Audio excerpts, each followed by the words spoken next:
زنانہ سے پوچھا گیا کہ کون سی چیزیں ذخیرہ کرنی چاہیے، جواب دیا وہ چیزیں کہ جب تمہاری کشتی ڈوب جائے تو وہ تمہارے ساتھ تیرنے لگیں، یعنی علم۔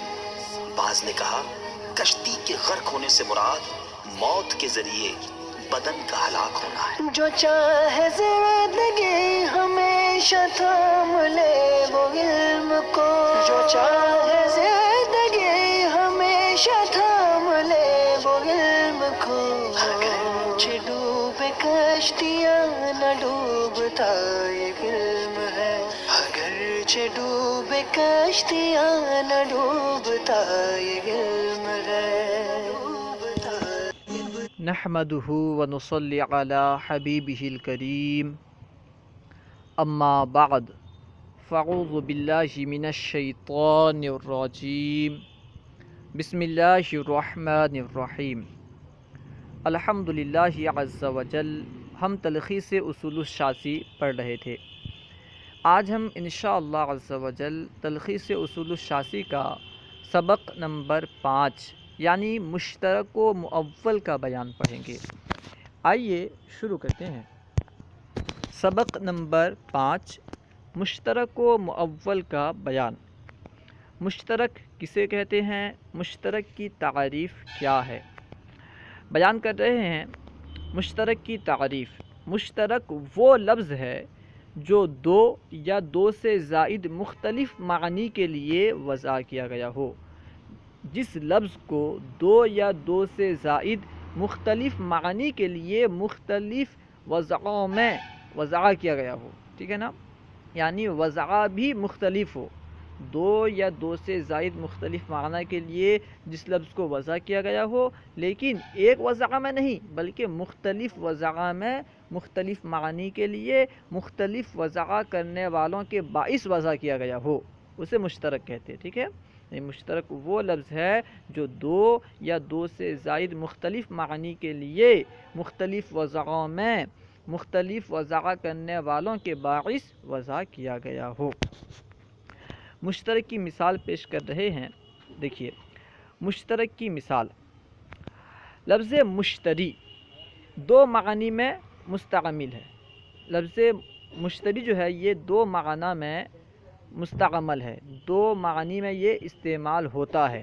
اس کو بیان کر رہے ہیں کہ لفظ مشتری دو معنی میں مستعمل ہے، یعنی خریدار اور آسمانی ستارہ۔ مشتری ایک ستارے کا نام بھی ہے اور خریدار کو بھی مشتری کہتے۔ اسی طرح لفظ جاریہ کبھی لونڈی کے لیے استعمال ہوتا ہے اور کبھی کشتی کے لیے، یعنی لفظ جاریہ کے بھی دو معنی ہیں، ایک ہے لونڈی اور ایک ہے کشتی۔ لفظ جاریہ ان دونوں معنی کے لیے استعمال ہوتا ہے، دونوں معنی میں مستعمل ہے، لہٰذا یہ دونوں الفاظ مشترک ہیں، یعنی لفظ مشتری اور لفظ جاریہ یہ دونوں مشترک ہیں، کیونکہ لفظ مشتری خریدار اور آسمانی ستارہ دونوں معنی کے لیے استعمال ہوتا ہے۔ اسی طرح جاریہ لفظ جاریہ جو ہے یہ لونڈی اور کشتی دونوں معنی کے لیے استعمال ہوتا ہے، تو یہ دونوں الفاظ مشترک ہیں۔ اسی طرح ایک لفظ ہے عین، یہ کئی معنی کے لیے استعمال ہوتا ہے، جاسوس کے لیے، آنکھ کے لیے، چشمہ کے لیے، کئی معنی کے لیے استعمال ہوتا ہے، تو یہ بھی مشترک ہے، ٹھیک ہے۔ اب مشترک کی تعریف اور مثال کے بعد مشترک کا حکم بیان کر رہے ہیں۔ مشترک کا کیا حکم ہے اسے بیان کر رہے ہیں، دیکھیے مشترک کا حکم۔ مشترک کے کئی معنی میں سے جب کوئی معنی بطور مراد متعین ہو جائے تو دیگر معنی کا اعتبار ساقط ہو جائے گا، کیونکہ مشترک کہتے ہی اسے ہیں جو دو یا دو سے زائد معنی کے لیے وضع کیا گیا ہو۔ تو مشترک میں اگر ایک معنی مراد لے لیا جائے، مشترک سے اگر ایک معنی بطور مراد متعین ہو جائے تو دیگر جو معنی ہیں اس کے جو دوسرے معنی ہیں وہ ساقط ہو جائیں گے، اب ان کا لحاظ نہیں کیا جائے گا۔ جیسے مثال دے کر کے اس کی وضاحت کر رہے ہیں، جیسے اگر کہا جائے جاء المشتری بالبیع، تو یہاں لفظ مشتری سے خریدار ہی مراد لیا جائے گا۔ اگر یہ کہا جائے جاء المشتری بالمبیع، جاء المشتری بالمبیع، تو یہاں جو لفظ مشتری استعمال ہوا اس سے مراد کون ہوگا؟ خریدار ہی ہوگا، آسمانی ستارہ نہیں ہو سکتا۔ کیوں؟ اسے بیان کریں گے۔ دیکھیے، تو یہاں لفظ مشتری سے خریدار ہی مراد لیا جائے گا، اگرچہ یہ آسمانی ستارے کے لیے بھی مستعمل ہے، لیکن یہ معنی اس لیے نہیں لیا جا سکتا کیونکہ لفظ مشتری سے پہلے جاء اور اس کے بعد المبیع ایسے قرائن موجود ہیں جن سے قائل کی مراد کھل کر سامنے آ جاتی ہے۔ کیونکہ جاء یعنی آنا، آنے کا کام تو آسمانی ستارہ نہیں کر سکتا، ظاہر سی بات ہے خریدار ہی آئے گا، آسمانی ستارہ تو نہیں آئے گا۔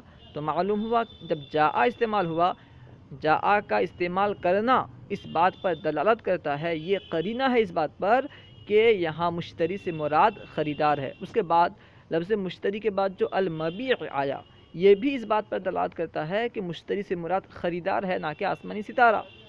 ٹھیک ہے، جاء المشتری بالبیع، یعنی اس کا معنی ہوگا مشتری نے مبیع کو لایا، کیونکہ جاء کا صلہ جب با آتا ہے تو اس کا معنی لانا ہوتا ہے۔ ٹھیک ہے، تو جاء المشتری بالمبیع، مشتری نے مبیع کو لایا۔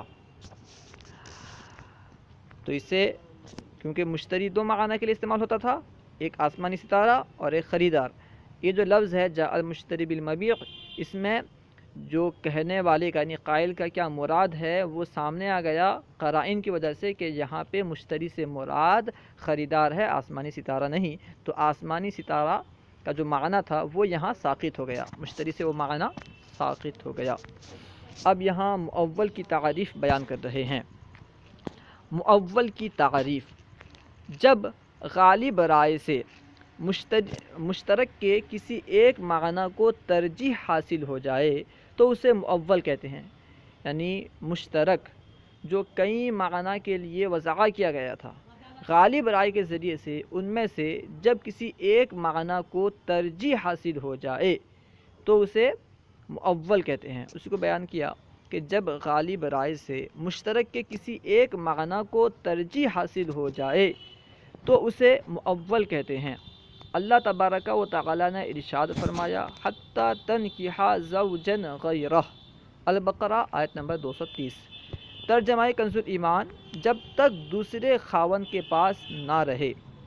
اب بیان کر رہے ہیں کہ لفظ نکاح کا معنی عقد یعنی شادی بھی ہے اور وطی بھی، یعنی لفظ نکاح یہ شادی اور وطی دونوں معنیٰ کے لیے استعمال ہوتا ہے۔ اس نکاح کا معنی شادی بھی ہوتا ہے اور وطی بھی ہوتا ہے، لیکن احناف نے جب غالب رائے سے یہاں ایک معنی یعنی وطی مراد لے لیا تو اس آیت میں موجود لفظ نکاح مؤول ہو گیا، کیونکہ لفظ نکاح سے ایک معنی متعین ہو گیا غالب رائے کے ذریعے سے، تو اب جو لفظ نکاح ہے یہ مؤول ہو گیا۔ کون سا معنی یہاں متعین کیا گیا غالب رائے کے ذریعے سے؟ یعنی وطی والا معنی۔ احناف کے نزدیک لفظ نکاح سے یہاں وطی والا معنی مراد ہے، اس کو بیان کر رہے ہیں۔ لیکن احناف نے جب غالب رائے سے یہاں ایک معنی یعنی وطی مراد لے لیا تو اس آیت میں موجود لفظ نکاح مؤول ہو گیا، یعنی اس کا ایک معنی غالب رائے سے ترجیح پا گیا۔ مؤول کا حکم کیا ہے اسے نیچے بیان کریں گے، اس سے پہلے نوٹ بیان کر رہے ہیں۔ نوٹ: غالب رائے سے مراد کیا ہے؟ غالب رائے کسے کہیں گے اسے بیان کر رہے ہیں۔ غالب رائے سے مراد قیاس سے حاصل ہونے والا ظن یا خبر واحد یا نصوص میں موجود دیگر قرائن ہیں، یعنی آگے پیچھے کی قرائن، ایسا کوئی قرینہ ہو یا تو لفظی قرینہ ہو یا معنوی قرینہ ہو، ٹھیک ہے، یعنی معنی ایسے اس کلمے کا یا اس جملے کا معنی ایسا ہو جو ان میں سے کسی ایک معنی کو متعین کرتا ہو، ٹھیک ہے، یا لفظ ایسا اس سے آگے پیچھے ایسا لفظ لایا گیا ہو جو ان میں سے کسی ایک معنی کو، یعنی وہ لفظ جتنے معنوں میں مشترک تھا ان میں سے کسی ایک معنی کو متعین کرتا ہو، ٹھیک ہے، یا خبر واحد کے ذریعے سے مشترک کا ایک معنی ترجیح پا جائے کہ یہ اس معنی میں استعمال ہوا ہے یہاں پہ، ٹھیک ہے، یا قیاس کے ذریعے سے قیاس کا تقاضا یہ ہو کہ یہاں پہ اس معنی میں ہونا چاہیے، ٹھیک ہے، ظن غالب سے یہ مراد ہے۔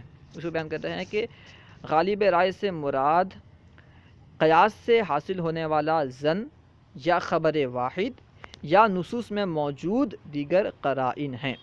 یاد رہے کہ غالب رائے یہ مجتہد کا ہی معتبر ہے۔ اگر ہم اور آپ کوئی غالب رائے ہمارا ہوتا ہے تو اس کا اعتبار قرآن و حدیث میں نہیں کیا جائے گا، ٹھیک ہے نا۔ ہم اپنے غالب رائے سے کسی ایک معنی کو ترجیح نہیں دے سکتے۔ خیر، مؤول کا حکم، مؤول پر عمل کرنا واجب ہے۔ مؤول پر عمل کرنا کیا ہے؟ واجب ہے، یعنی غالب رائے سے جو معنی ترجیح آ گیا ہے اس پر عمل کرنا کیا ہے؟ واجب ہے۔ اس کو بیان کیا مؤول پر عمل کرنا واجب ہے، لیکن اس میں خطا کا احتمال رہتا ہے، کیونکہ اس میں تعویل مجتہد کی طرف سے ہوتی ہے۔ مؤول میں جو تعویل ہوتی ہے، کیونکہ یہ مختلف معانی میں مشتمل ہوتا ہے مشترک، تو ان میں سے مجتہد کی رائے سے ایک معنی کو ترجیح دی جاتی ہے، تو یہاں پہ جو تعویل ہوتی ہے یہ مجتہد کی طرف سے ہوتی ہے، ٹھیک ہے۔ اس کو بیان کر رہے ہیں کیونکہ اس میں تعویل مجتہد کی طرف سے ہوتی ہے اور دلیل ظنی کے ساتھ لفظ کی مراد بیان کی جاتی ہے، بلفظ دیگر اپنے مرادی معنی میں قطعی نہ ہونے کی وجہ سے اس میں دوسرے معنی کا بھی احتمال باقی رہتا ہے، کیونکہ ہم نے ایک لفظ سے یعنی مشترک لفظ سے جس معنی کو غالب رائے سے ترجیح دیا ہے، ممکن ہے کہ یہ معنی مراد نہ ہو، دوسرا معنی مراد ہو، کیونکہ اجتہاد میں غلطی ہو سکتی ہے، کیونکہ یہ ظنی علم ہے، علم قطعی نہیں ہے۔ اسی وجہ سے اس کے منکر کو کافر نہیں کہتے، ٹھیک ہے، یعنی مؤول کے منکر کو کافر نہیں کہیں گے۔ مشترک جو لفظ ہے، جو لفظ مشترک ہے، کئی معنی میں استعمال ہوتا ہے، غالب رائے سے اس کا ایک معنی متعین کیا گیا، غالب رائے سے اس کے ایک معنی کو ترجیح دی گئی، تو اگر کوئی بندہ اس معنی کا انکار کرے اور یہ کہے کہ اس معنی میں استعمال نہیں ہوتا اور اس سے مراد یہ نہیں ہے، تو ہم اسے کافر نہیں کہیں گے۔ اللہ ورسولہ اعلم۔ اگر کوئی بات آپ کو سمجھ میں نہ آئی ہو یا درسیات کے متعلق کوئی سوال کرنا چاہتے ہوں تو کمنٹ باکس میں سوال کریں، یا ہمارے فیضان درس نظامی واٹس ایپ یا ٹیلی گرام گروپ میں ایڈ ہو کر اس میں سوال کریں، انشاءاللہ عز و جل ممکنہ صورت میں جواب دیا جائے گا۔ اگر آپ نے ابھی تک ہمارے چینل فیضان درس نظامی کو سبسکرائب نہیں کیا تو ضرور سبسکرائب کریں۔ السلام علیکم ورحمۃ اللہ وبرکاتہ۔